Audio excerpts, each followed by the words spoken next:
ایک صاحب نے سوال کیا، مفتی صاحب فیس بک پر جو وظائف آتے ہیں اس کی حقیقت کیا ہے، صحیح ہے یا غلط؟ دیکھیں اس کا تعلق تو اس بات سے ہے کہ وہ وظائف آپ کو کہاں سے ہے، یعنی فیس بک پر تو ہر طرح کے لوگ ہیں نا، اس میں مستند لوگ بھی ہیں، معتبر دینی جامعات، معتبر دینی شخصیات کے فیس بک پیج، یوٹیوب پہ چینلز وغیرہ بھی ہیں، اور 2 نمبر لوگوں کے بھی ہیں۔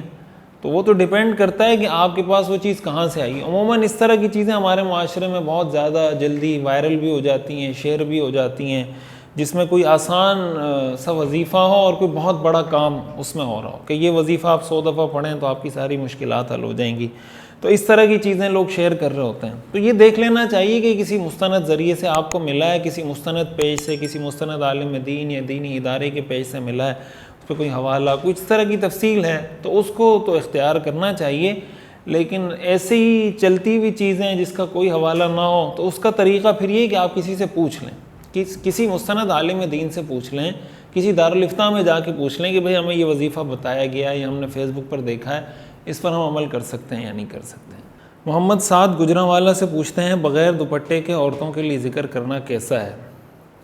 دیکھیں جائز ہے، ذکر بغیر دوپٹے کے بھی کر سکتے ہیں، اور اللہ کا ذکر تو ایسی چیز ہے، قرآن کریم میں آتا ہے کہ کھڑے ہوئے، بیٹھے ہوئے، لیٹے ہوئے، ہر حال میں اللہ کا ذکر کرنا چاہیے۔ تو ظاہر ہے کہ اب اگر کوئی عورت ہے وہ لیٹی ہوئی ہے تو لیٹے ہوئے ہونے کی حالت میں تو اس کے سر پہ دوپٹہ نہیں ہوگا، اگر وہ لیٹی ہوئی ہے سونے کے لیے، تو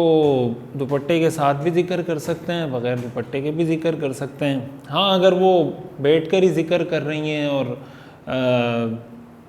کسی ادب آداب کے ساتھ ذکر کرنا چاہتی ہیں تو پھر اس کا طریقہ یہی ہے کہ دوپٹہ سر پر رکھ کر ہی ذکر کیا جائے۔ لیکن ایک تو یہ نا کہ وہ ذکر سبحان اللہ، الحمدللہ، لا الہ الا اللہ، یہ جو صبح شام کی دعائیں ہیں یا سوتے وقت کی دعائیں ہیں تو وہ تو دوپٹے کے ساتھ پڑھیں، بغیر دوپٹے کے پڑھیں، اس میں کوئی حرج کی بات نہیں ہے۔ ایک صاحب نے سوال کیا ہے، مفتی صاحب آج کل جو ٹریس والا قرآن ہے، جیسے بچوں کی رائٹنگ پریکٹس والی بکس ہوتی ہیں، آیا اس قرآن کا لکھنا پڑھنا ٹھیک ہے؟ رہنمائی فرمائیں۔ دیکھیں ٹریس والا قرآن شاید آپ کا اس سے مطلب یہ ہے کہ وہ ایسا قرآن ہے جس سے بچے پریکٹس کرتے ہوں گے کہ قرآن وہ لکھ سکیں۔ اگر یہی مراد ہے تو قرآن کریم کو اس مقصد کے لیے استعمال نہیں کرنا چاہیے۔ دیکھیں قرآن کریم کے اندر جو عربی استعمال ہوئی ہے وہ عربی آپ نے سیکھنی ہے نا، جو حروف ابجد استعمال ہوئے ہیں، الف با تا سا، تو اس کو تو اور بھی بہت ساری چیزوں کے ساتھ جوڑا جا سکتا ہے، یعنی عربی کا کوئی بھی جملہ لکھ کے جوڑا جا سکتا ہے، اس کی مشق کروائی جا سکتی ہے، کوئی دعا لکھی جا سکتی ہے۔ تو قرآن کریم کو اس طرح کی چیزوں کے لیے استعمال نہیں کرنا چاہیے۔ اس کے اندر ظاہر ہے کہ بہت ساری ایسے مفاسد ہیں، بہت سی ایسی چیزیں ہیں جو بعض اوقات پریشانی کا سبب بنتی ہیں۔ اگر یہی اس کا مطلب ہے جو میں سمجھاؤں، جو آپ نے لکھا ہے، اگر کوئی اور مطلب ہے تو آپ اس کی وضاحت کر دیں تو انشاءاللہ اس کا جواب پھر دے دیا جائے گا۔